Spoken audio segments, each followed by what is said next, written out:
Well, hindi pa naman natin nalalaman kung sino siya unless na ma-identify na talaga. Sir, pero your intent, Kunyari pa eh. Hindi nyo lang hindi nyo lang pwedeng sabihin sa amin. Tama po ba, sir? Yung intel na binigay sa akin, yes. Kilala nyo na yung kamag-anak and the senator, sir. Sir, Yes. pero lumalabas Ayan. na yung car na yun ay ginagamit ng company na listed under the names of William and Kenneth Gatchalian. Yan. Tama, hindi, tama sa information. Tama ba? Information ka? Galing sa iyan. Hindi sir, sa information. O di tama nga. Well, ang may-ari ng sasakyan ay yung Orient Pacific Corporation na kung saan board members nga yung mga binanggit mong pangalan. Ah. Ito yung hindi ko maintindihan mga kababayan. Bakit natatakot si Senator Rapi Tulfo na banggitin yung mga pangalan ng mga board member mga kababayan or mismong may-ari ng company? Ano po yung may mga matataas na posisyon doon sa company? Bakit natatakot siyang banggitin yung mga pangalan ng Gatchalian? Katulad nung si William, yung si Kenneth Gatchalian mga kababayan, bakit natatakot siyang banggitin yun? Unang-una, kaya nga siya nagkaroon ng press con para maipaalam sa publiko kung sino ba yung nasa sa likod mga kababayan nitong Cadillac SUV ito na naging violator dyan sa may EDSA busway. Yan yung purpose dapat ng kanyang press con mga kababayan. Pero nakakapagtaka dyan, bakit takot na takot siyang banggitin yung mga pangalan ng mga taong yon? Ano po ngayon, ipagpatuloy pa natin. Binanggit niya. William and Kenneth Gatchalian. Anong pangalan? William and Kenneth Gatchalian. Okay. Di ba? Quote him. Sir, same information, just to confirm. Yes. Okay. Base sa intel ko, mukhang tumutugma. Ayan, di ba? Validated yung intel na yun, sir. Well, A1 info yung sa akin. Sen, hindi ito. Alam naman natin this is not the first time that this happened. Should there be an audit of all protocol plates issued to VIPs? Yung mga, lalo na yung mga elected official, then yung iba kasi cabinet members, yung iba justices. Yeah, that has to be investigated. Yeah. Bilang committee chair ng Senate Committee on Public Services ng Senate, siguro yun isa sa imbestigahan ko kung paano ba ang maging sistema sa pag-issue ng protocol plates. Kasi naabuso na eh. So, lahat na po, lahat ng protocol. Of course, hindi natin papakialaman yung sa Presidente, sa Vice President, Supreme Court Justice, Senate Speaker, Senate President. So, sir, just to be clear, kahit po humarap na yung driver nung Escalade, mag-iimbestiga pa rin po kayo. Yes, pag umarap na yung driver, tapos na-sanction na yung driver, at nag-apologize yung may-ari kung ano pwedeng maipataw na parusa doon sa may-ari o sanction, I will still investigate. Why?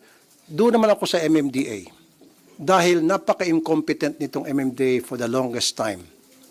Nakita naman natin, ulitin ko, for the nth time, dumidi pa dyan yung mga traffic enforcer sa mga patakas ng mga violators. At may kita mo, may mga motor doon ng MMDA, pero yung mga motor doon, yung payatot na motor, hindi panghagad. At ang nagmamayari, yung mismong traffic enforcer. Pero nasa yung mga big bike na binadyetan ng gobyerno para sa gamitin ng mga traffic enforcer ng MMDA. Sabi ko kanina, nandun sa mga VIPs.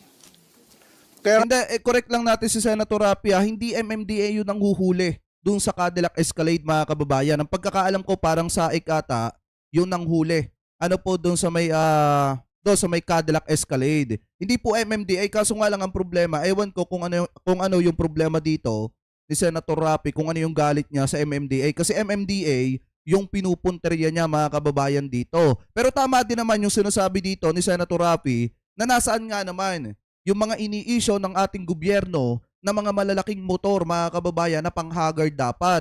Bakit nga naman yung mga motor na nakikita natin minsan na nakaparada doon sa mga kalye, sa mga karsada kung saan ang huhuli yung ating mga law enforcer mga kababayan, bakit maliliit lang at yung iba pa nga ay mismong pagmamayari ng mga law enforcer na dapat mga kababayan nag-i-issue nga ang gobyerno ng mga big bike na panghagad doon po sa doon sa mga tumatakas na violator. Ano po ngayon ipagpatuloy pa natin. ang ako'y nananawagan ngayon sa MMDA chairman, ngayon pa lamang, i-pull out mo na yan unless kung meron kang authority from the Office of the President, then wala tayong magawa yan. Pag walang authority from the Office of the President, i-pull out mo lahat yan. Tama din Pagtrabaho naman. nyo dyan sa EDSA. Gamitin yan. At wala na dapat mga funeral na escort. Sir, so far kasi ang humarap pa lang yung driver, pero sa investigation niyo po ba, pahaharapin niyo rin yung sakay ng Escalade? Like I said, pag umamin na, hindi natin siguro kailang paharapin pa. Kasi umamin na, tapos isa-sanction na yung driver at kung anong sanction na pwedeng ipataw, then we will move on doon naman sa Kawawa naman yung driver, mga kababayan. Siguro yung driver hindi naman siya dadaan doon sa busway kung hindi rin kinumpasan or hindi inutusan nung mismong VIP na sakay nun. Kasi unang-una hindi magiging malakas ang loob ng driver kung wala siyang kung walang nag-uutos sa kanya. Mga kababayan, na sige, diyan ka dumaan, total naman naka number 7 na plate tayo. VIP tayo, padadaanin tayo diyan. Kasi mga kababayan, kung titingnan natin, parang ang mangyayari dito, ang magiging dating ng investigasyon ni Senator Rapi, ang isa sa maiipit dito yung driver. At yung kapag naman daw umamin, yung mismong VIP na mga sakay nun, hindi na kailangan paharapin sa publiko. Hindi na kailangan paharapin sa kanyang komite, sa kanyang hearing, mga kababayan. Pero yung driver, ang pinaka magsasuffer dito, mga kababayan, pinaka magiging parang fall guy dito sa usaping ito. Kawawa naman yung driver. Ano po ngayon, ipagpatuloy pa natin. bakit may nakakalusot at bakit incompetent itong MMD at iba pang mga tao o mga agency na delegate dyan para bantayan yung bus lane, bakit nakatakas? Oh. Driver, sir, hindi niyo na patatawag sa video. Pag umami na, bakit natin patawag? Pag sinabi na niyang ako po yun at nirevoke yung license niya o kung man parusang pinataw ng LTO, hindi natin siya kailangan. Tapos yung VIP, nag-apologize at kung meron mang parusa para sa kanya, pinataw ng LTO, whatever, then ba't pa natin siya imbestigahan? Tutuloy tayo nga sa MMDA. Kakausapin ko yung DOTR. How about yung Grabe, no? LTO, sir? Just in case na lumitaw na hindi naman pala fake yung number 7. Isa rin yan. Kasi sabihin ko, bakit kaya nag-issue agad ng statement, napakaagang statement na fake yun samantalang hindi pa kayo sure. Kasi ang sinabi lang, kasi may curve daw. Yun ang pinagbasihan. Pati numbers at markings. Hindi ko alam kung paano nilalaman yung ganong klaseng information. But anyway, that has to be investigated as well. But sir, concerned din kung nakakapag-release ka ng peking plaka kasi that will be abused by many, sir. Lalo yung 7 is hindi siya, sir, usual.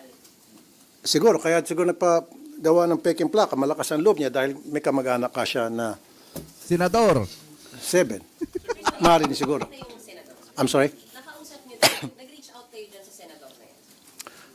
Ang masasabi ko lang, nung pumutok tong balita sa news una, yung mga senador na alam kong may puting Escalade o may puting SUV, Escalade na SUV, isa-isa nilapitan ko at tinanong ko, pabiro, baka ikaw yun, baka ikaw. Lahat silang sabi, hindi ako yun, hindi ka yun. And then naniwala ako. And then sa pag-further investigate ko, nalaman ko na kamag-anak. Sir, kung tataasan yung multa, Grabe, no? so doon yung mga lumalabag doon sa bus. Dapat taasan ang multa. Kasi sa ngayon, malit lang. Hindi kasi dapat 9,000 lang yon mga kababayan. Kasi nga kung sa normal na tao yon, kung sa normal na mga kababayan natin Pilipino, ipagpalagay na lang natin, kung motorista mga kababayan, yung saktong nahuli dun sa may busway, at yon ay tumakas at hinabol at nahuli, pihadok katakot-takot na multa at violation, yung haharapin ng normal na kababayan nating Pilipino. Kaya nga marami ang tumaas ang kilay nung nakita nila na 9,000 lang yung multa mga kababayan nung driver. Nung driver nung Cadillac Escalade na nag-amok na nga mga kababayan, tumakas na nga lahat-lahat, tapos ganun lang yung multa. Kaya nga kung titingnan natin, parang hindi naman ata patas. Kasi kung sa normal na tao nangyari yan, pihado kawawa yung normal na taong yon. Ano po ngayon, ipagpatuloy pa natin. Lang multa, 5,000? 10? 5? Ba't di natin gawin 50,000? And sir, another Ako po. baka hindi visible na dapat bus lane yun. Kasi madami din, di ba, na ano. Isa pa yan sa tatalakayan ko sa DOTR. Yung DOTR mapapagalitan ko rito. Dahil I told them that meron dapat mga maliliwanag na signages, tapos yung mga reflector, na para masabi sa mga tao ahead of time na you are about to enter the bus lane. Ah. And take note, billions po ang binadget sa bus lane na yan. Kaya question ko yan during the last hearing. Concrete lang yun, sir, di ba? Concrete barrier lang, sabi ko, paano naging billions yan? Kasi na pambayad sa security guard, sa janitor, sa bubong daw. Sabi ko, ano ba yung bubong na yan? Ginto. Bakit umabot ng bilyones? Billions para to put a bus lane and then hundreds of millions to maintain it. So isa yan sa susunod na hearing tatalakayin ko. Kasi kapos na ako sa oras ng last hearing sa DOTR sa public services. So sinuspend ko. Sa susunod na hearing tatalakayin ko yan. As of 2 weeks. Yes, next week. Kung ako masusunod, kung akong tatanungin, yes, taasan mo na para wala nang, di ba? Wala nang Violator. patigas ang ulo. Kasi 5,000, kayang-kaya. Ama din naman. Isang taya ko lang sa casino yan. Sabihin ng mga violators. Sir, will you also push po na dapat 24/7 may nagmamando nun, may mga tao? Dapat. Anong use na binadgetan mo yan ng by the billions, maglagay ka ng bus lane para mabawasin traffic sa EDSA tapos hindi mo bantayan? Di ba? Isa pa, itong MMDA, may budget naman sila para sa mga traffic enforcers, para sa mga coat bota.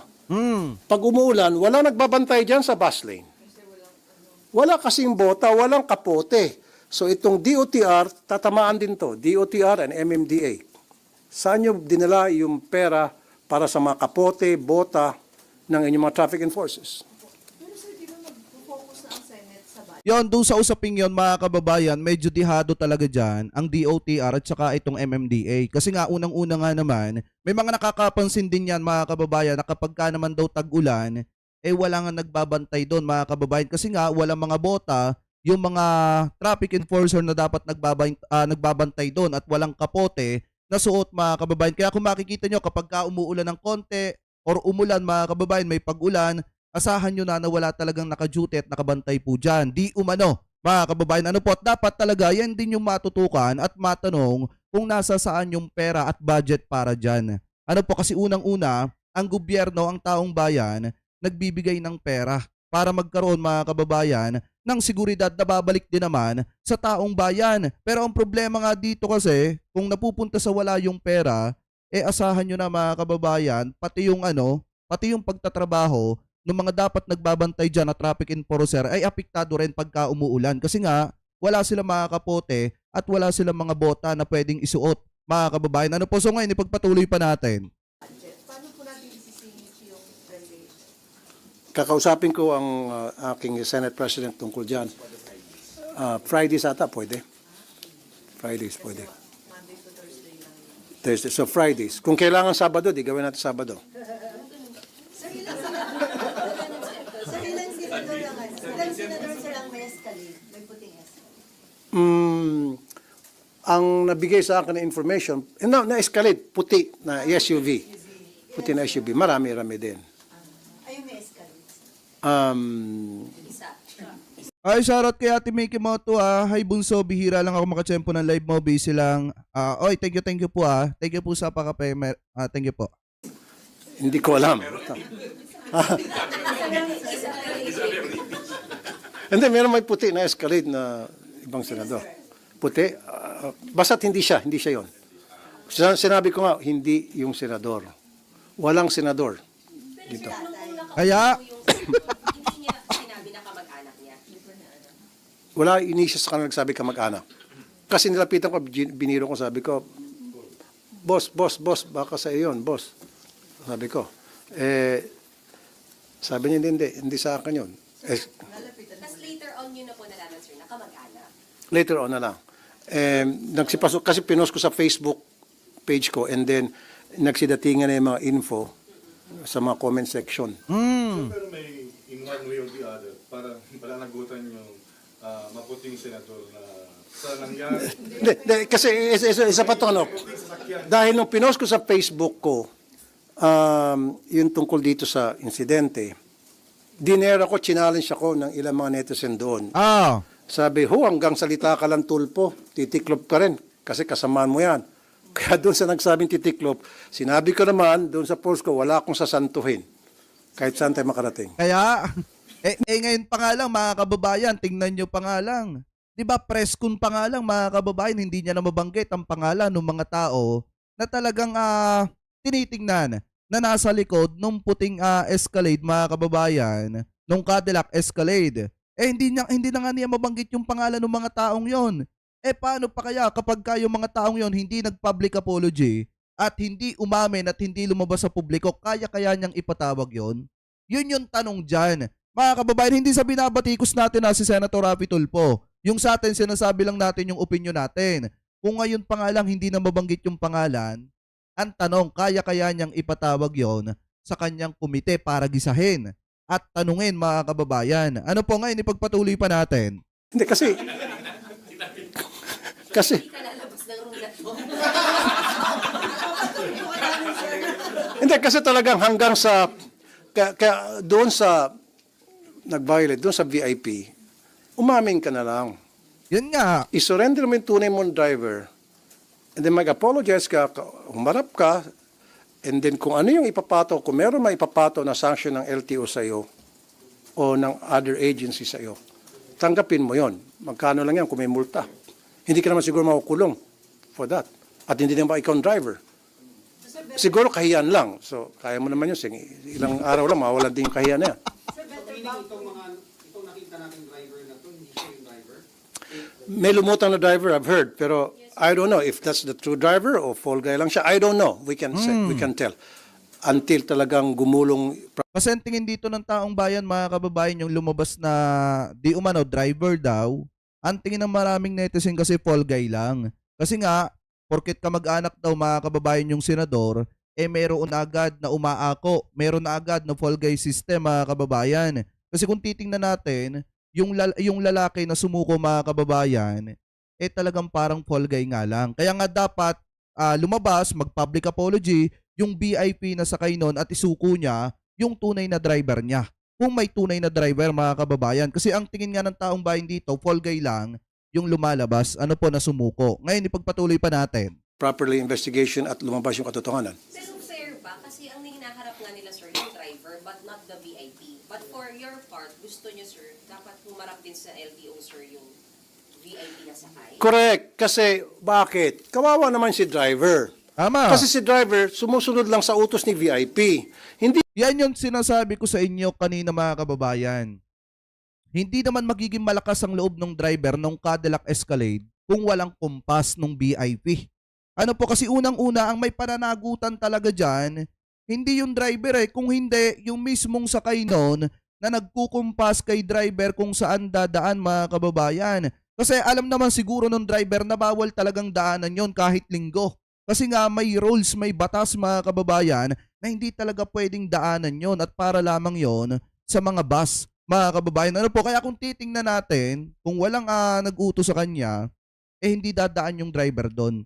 Dahil alam niya mga kababayan yung batas. Ngayon, mga kababayan, ang dapat dyan na humarap at may pananagutan yung may-ari mismo nung sasakyan at yung VIP na sakay nun. Ano po mga kababayan, na kamag-anak nung senador. Ngayon, ipagpatuloy pa natin. man pupunta si driver doon sa bus lane kung hindi inutusan ni VIP. Ayan! Yun lang yun eh. Diba? Bakit natin palagi iniipit yung malilit na tao? Dilis lang itong si driver. Ang pating, yung nasa likod. Tama! Better ba kung yung senador payuhan yung kanyang rent? Yan yung tinutukoy natin mga kababayan. Dapat kasi yung senador, since kamag-anak niya naman yon, payuhan niya na lumutang yung kamag-anak niya, mag-public apology at harapin yung mga pananagutan. Ganun lang kasimple mga kababayan. Ano po kasi kawawa talaga yung driver dyan, siya ang maiipit. Pero hindi naman siya gagalaw kung hindi siya nauutusan nung kanyang boss. Mga kababayan, ano po, ipagpatuloy pa natin. Na mag-service na nga, mag-apologize. Nasa kanya yon. Sir, very detailed yung flight details niyo, yung from Narita to Tal. So, identified naman doon sa flight details, di ba, kung sino yung VIP na yun. Hanapin nyo, tingnan nyo doon. Tingnan nyo doon.